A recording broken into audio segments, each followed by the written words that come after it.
Hello brand artery friends! Today we are going to talk about the new privacy policy page for your website. This is a page that you require because of a certain law in the European Union. It's called the GDPR, which stands for General Data Protection Regulation. I'm going to give you two resources about this. The first one is this really cool guide at wpbeginner.com that gives you all the information you need to know about this law and about understanding it. The law came into effect on May 25th, 2018, and it was designed to give EU citizens control over their personal data and to change the data privacy approach of organizations across the world. Now, even if your website is not a European website, that still means Europeans might interact with it, and then you need to comply with the European laws to provide an experience that is appropriate. Now, if you don't do this, you might get into hot water, so it's important that you really take this seriously and put a privacy policy page on your website and also implement a few changes on the website that make it compliant.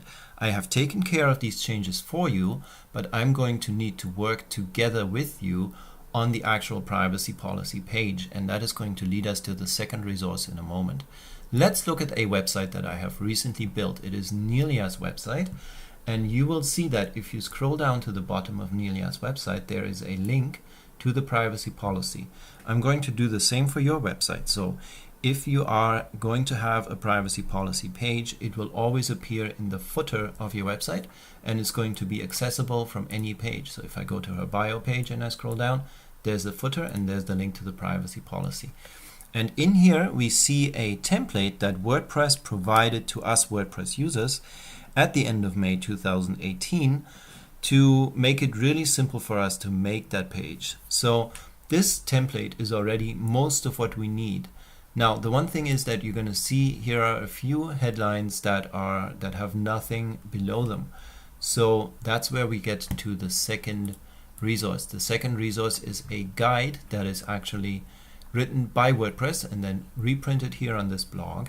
The privacy policy guide, and it explains exactly what each headline in the privacy policy means, what each section means, and then it gives you a suggested text for that section. I'm going to need you to look at the privacy policy page that I made for you on your personal website, and then go through that guide and understand each section and see if you need any text that is not yet in here, or if you feel there need to be any changes to be made to that page so that it is really compliant with what your business is about and what your website is about. An important thing for you to know is that neither I nor these blog posts are actually capable of giving you proper legal advice. We are not lawyers, so if you want to be 100% sure, then perhaps get the legal advice from an actual lawyer. But between me and you, I think you should be fine if you just follow this guide thoroughly, because it is made for people like you and me who run small websites, who have perhaps a personal website or a small business or a medium-sized business, to understand exactly what needs to go in here and what it means. That is what I'm going to tell you. So take a look at this.